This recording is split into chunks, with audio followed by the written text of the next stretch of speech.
Great Britain has a collection of varied landscapes and countryside to rival anywhere else in the world. And the best way to see it is to walk. And we are here to provide some ideas and inspiration. We are the team at Walks Around Britain, and we've been discovering some of the most interesting and varied short walks, from the Highlands of Scotland to the Channel Islands. We've been there discovering the best walking Britain has to offer. If you thought walking was just about mountains, then think again.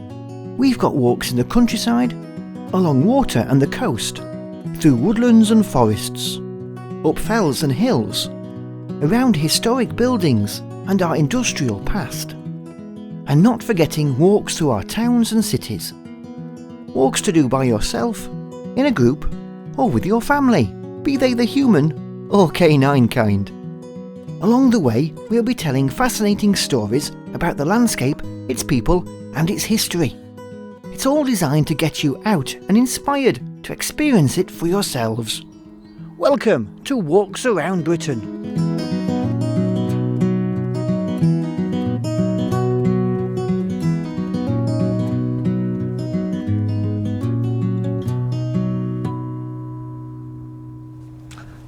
Hello, and you're very welcome to Walks Around Britain. Now, we like to take walks which are between 2 and 8 miles, so I hope you've got your walking boots ready for 2 great walks today. Denby Dale in West Yorkshire is the location for our second walk. But first it's to Saltburn-by-the-Sea, 12 miles southeast of Middlesbrough in North Yorkshire. The walk starts from the railway station, passes past the beach and climbs to Warset Hill, before returning along part of the Cleveland Way National Trail. It's 5¼ miles and I'd allow around 3 hours.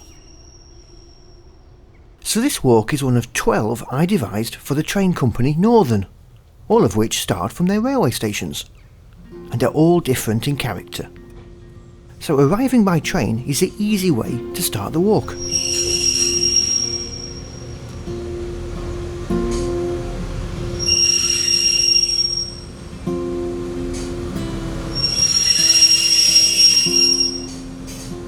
Although there is car parking along the nearby roads, and buses stop not too far away too. Saltburn is the terminus of the scenic Tees Valley Line, and it was opened in 1861 by the Stockton and Darlington Railway, although this ornate station building wasn't finished until a year later.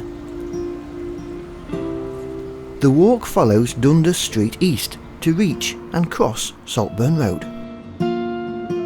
You can follow Saltburn Road on the left as it snakes down the hill, but I'm using the public footpath near the Valley Gardens. And from this path, I'm told there's a spectacular view of the coast. Or perhaps there would be if we didn't have this sea mist around.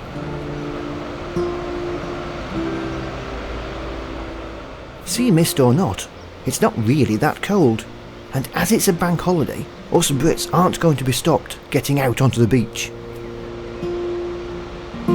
or having fish and chips on the seafront.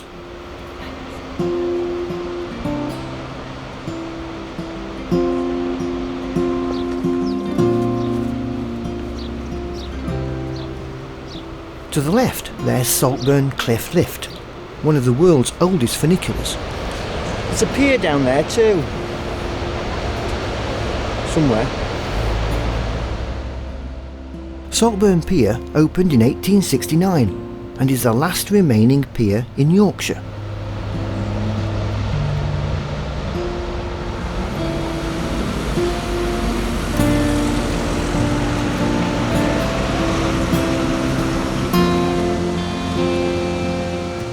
I'm told there's great surf at Saltburn Beach, but all I'm wondering is whether this sea mist is here for the day.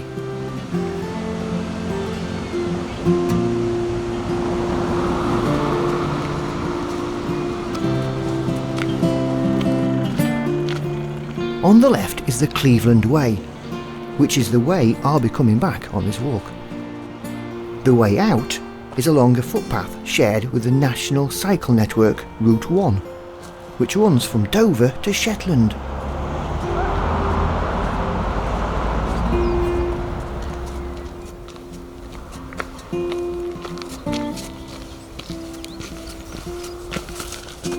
Old Saltburn is the name of the original settlement located in Saltburn Gill.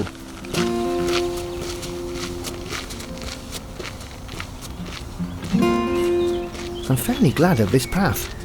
At least I know where I'm heading in this mist.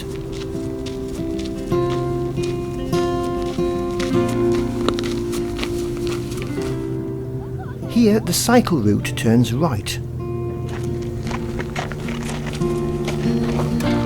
And I'm looking out for footpath signs or yellow markers to show the way.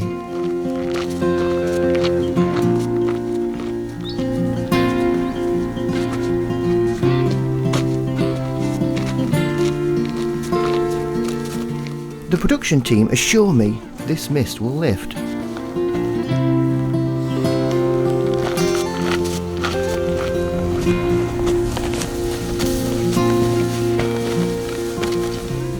This railway runs around the bottom of Warset Hill to the nearby potash mine. It's not used very often, but all the same, take care when crossing it.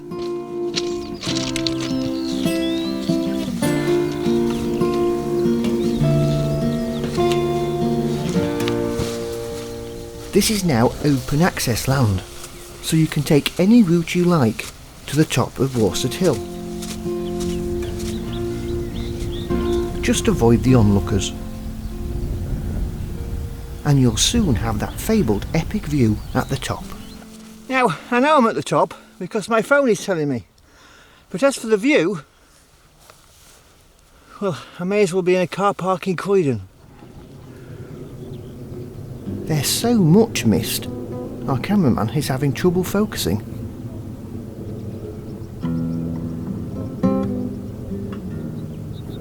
Still, I might not have any view, but this is a quiet spot for a drink.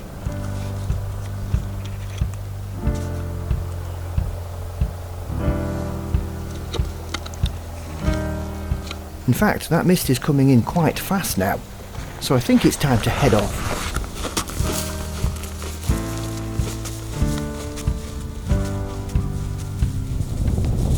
In this mist, it's getting quite tricky to navigate with a map. But it's across this field to a stile.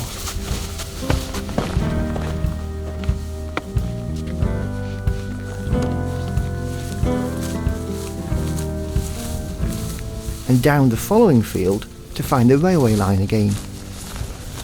And then there's this interesting building, which in the mist looks like a church. But in fact, it's a fan house for Skelton Shaft Iron Mine. Mining for iron was big business in the late 19th century, and this fan house was built around 1870 to provide much welcome ventilation to the workers below. This is where the fan was, some 30 feet in diameter and 10 feet wide.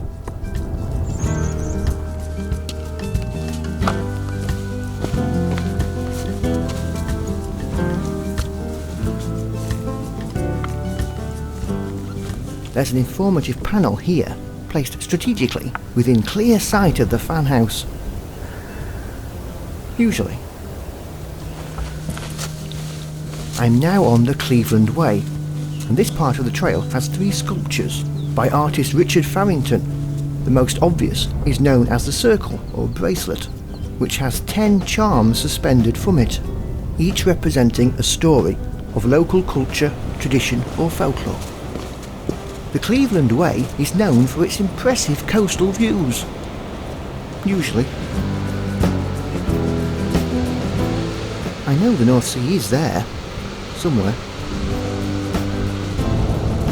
The Cleveland Way was the second national trail, and it was opened in May 1969.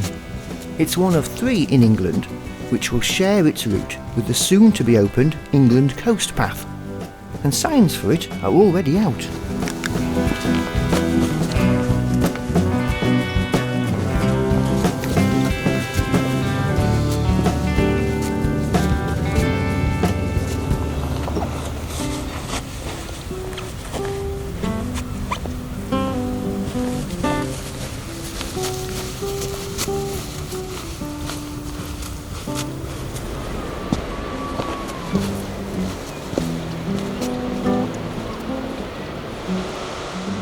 not a myth. There's the North Sea at last.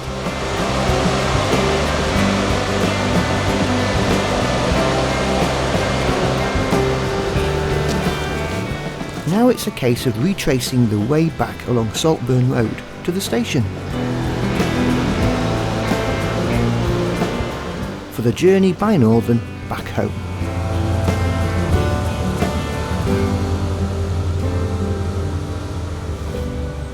So perhaps not the best day to go for epic views of the seaside, but it does mean I'll have to go back again when the visibility is better. Well, after the break we go to Denby Dale for a walk from the railway station.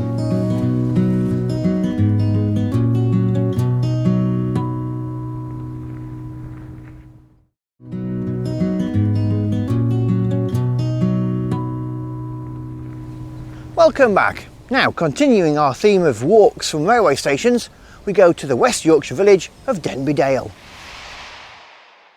The walk is 2¼ miles and should take about 1½ hours. It starts at Denby Dale railway station, snakes through the countryside to the nearby village of Cumberworth, and back via the upper Dearne woodlands.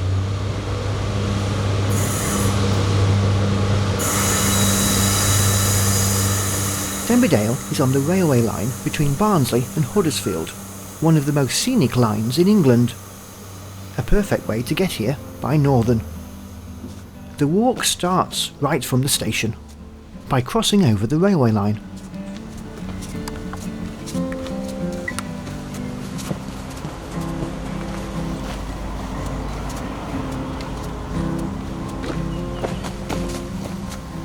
Straight away, we've a bit of shade. But not much before it's out into the open countryside. So possibly finding the tallest freestanding building in the whole of the UK in this countryside is a bit of a surprise, but not if you come from Yorkshire. This is the iconic Emley Moor Tower, which has been transmitting television programmes to the county since 1971. At 1,084 feet, or 330 metres, it's 24 metres higher than the Shard in London. Until 2021, this famous tower will have a friend. Because of major works needed to the main transmitter, this temporary mast has been built to broadcast programmes from. And even it's taller than the Shard.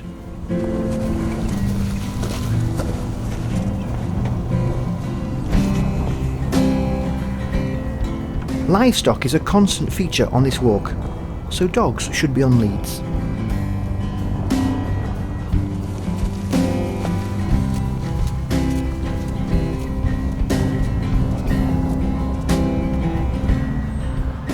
Despite being only around 40 minutes from Leeds city centre, Denby Dale is a distinctly rural landscape.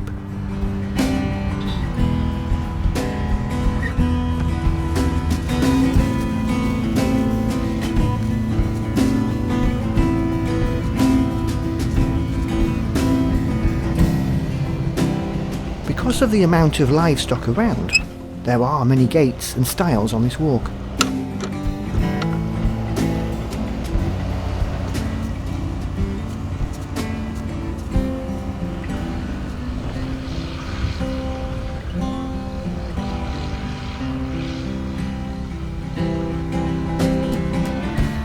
The signs on these gates specifically ask you to close them behind you, so never leave them open, even to allow somebody else through.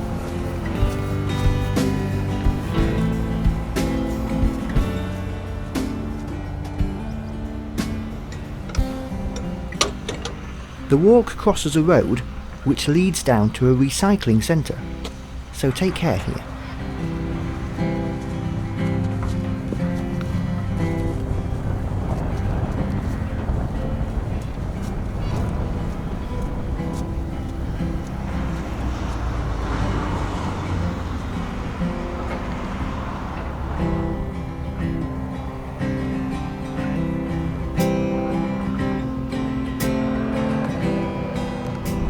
Yellow arrows signify a public footpath.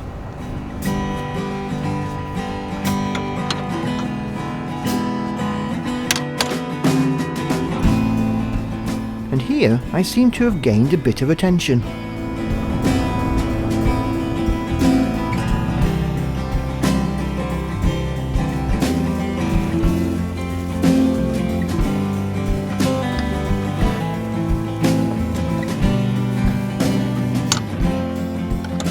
I'm not sure they're allowed on the rest of the walk with me. Besides, they wouldn't fit through this extremely narrow passageway here.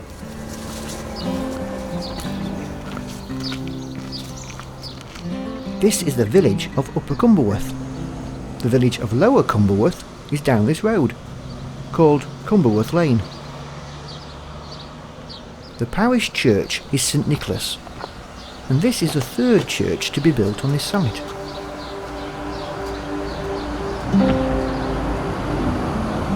The graveyard dates back to the 17th century.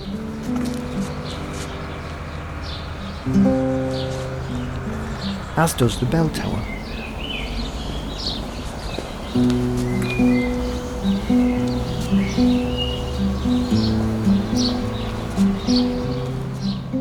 When leaving the churchyard, be careful, as you drop directly onto the road.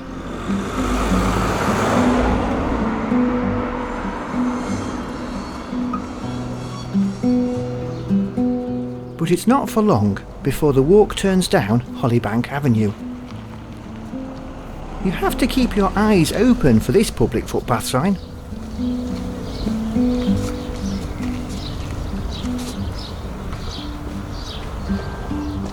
And the path drops down between houses to meet the busy A635 Barnsley Road.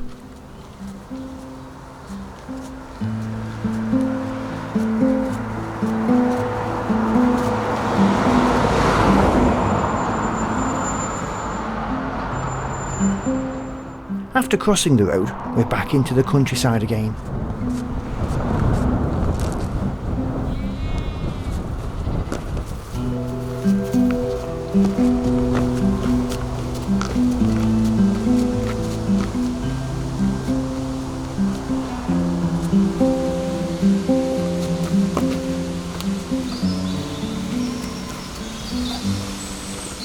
This is Wood Spring, a beck we'll cross over again in a while, and which eventually flows into the River Dearne. From here, the walk changes in character to a much shaded version. This path is part of the Dearne Way, a long-distance walk which follows the River Dearne from its source to where it joins the River Don. This is the Upper Dearne Woodlands, a series of 4 named woods spanning an area of 36 acres. Here's Wood Spring again.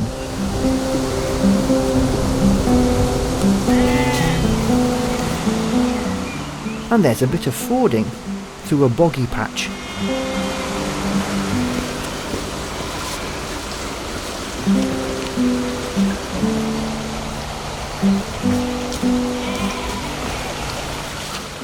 Before crossing over the River Dearne.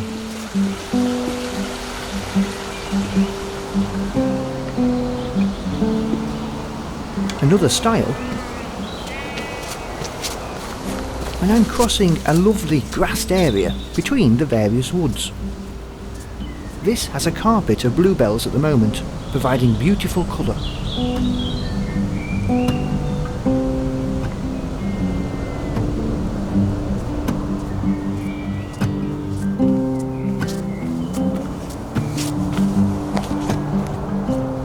As I head towards Toby Wood Lane.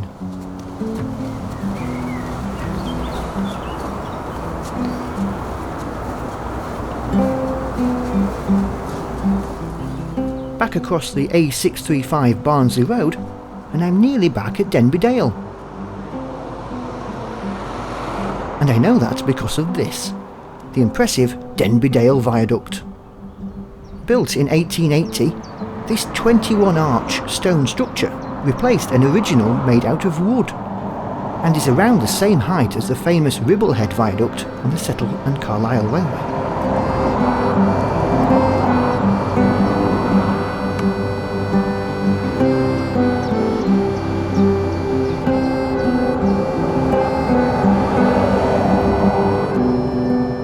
It's one of several imposing structures on the Barnsley, Penistone and Huddersfield line.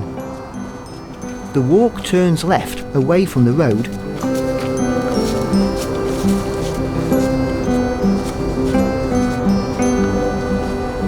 to travel alongside and then underneath the mighty viaduct.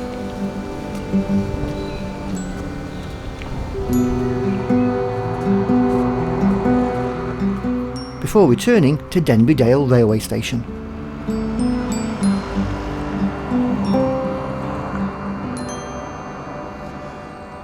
So an easy walk there from Denby Dale railway station. And if you'd like to do that walk or any other walks we do in our series, you can find out all the information on our website walksaroundbritain.co.uk. And if you've got any videos or photographs of your walks and you'd like to share them with us, you can do that on our social media channels. The addresses are on screen now. Well, until next time, thanks for watching and happy walking.